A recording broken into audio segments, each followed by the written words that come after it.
যারা ভ্রাম্যমাণ জুতার ব্যবসা করতে চাচ্ছেন তাদের জন্য এই ধরনের ব্যবসাটি অসাধারণ হয়। এটা গাড়ির উপরে ব্যবসাটা করছেন। এটা একটু পিকআপের উপর। যারা বেকার আছেন, নতুন কিছু করতে চাচ্ছেন, আত্মকর্মসংস্থান সৃষ্টি করতে চাচ্ছেন, তারা এই ধরনের ব্যবসা করতে পারেন। দেখতে পাচ্ছেন অনেক জুতা আছে এখানে এবং জুতাগুলো অনেক ব্র্যান্ডের এবং ভালো কোয়ালিটির জুতা। তো আপনারা এরকম দোকানের মতো সাজিয়ে নিতে পারেন গাড়ি।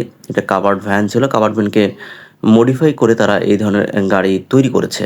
আপনারা যারা এই ধরনের গাড়ি তৈরি করতে চান তারা আমার সাথে যোগাযোগ করতে পারেন।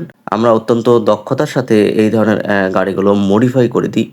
আপনারা চাইলে ভ্রাম্যমাণ খাবারের দোকান, কাপড়ের দোকান, অন্যান্য অনেক ব্যবসাই এখন ভ্রাম্যমাণ করা যায়। সবজি, মুদিখানা বিভিন্ন ধরনের ব্যবসা করা যায়। তো যারা নিজস্ব আত্মকর্মসংস্থান তৈরি করতে চাচ্ছেন বা উদ্যোক্তা হতে চাচ্ছেন তাদের জন্য এই ধরনের বিজনেস আইডিয়াটি অসাধারণ।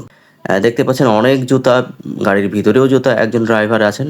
ড্রাইভার নিজেই ড্রাইভ করেন সম্ভবত এবং নিজেই উনি বিক্রি করেন।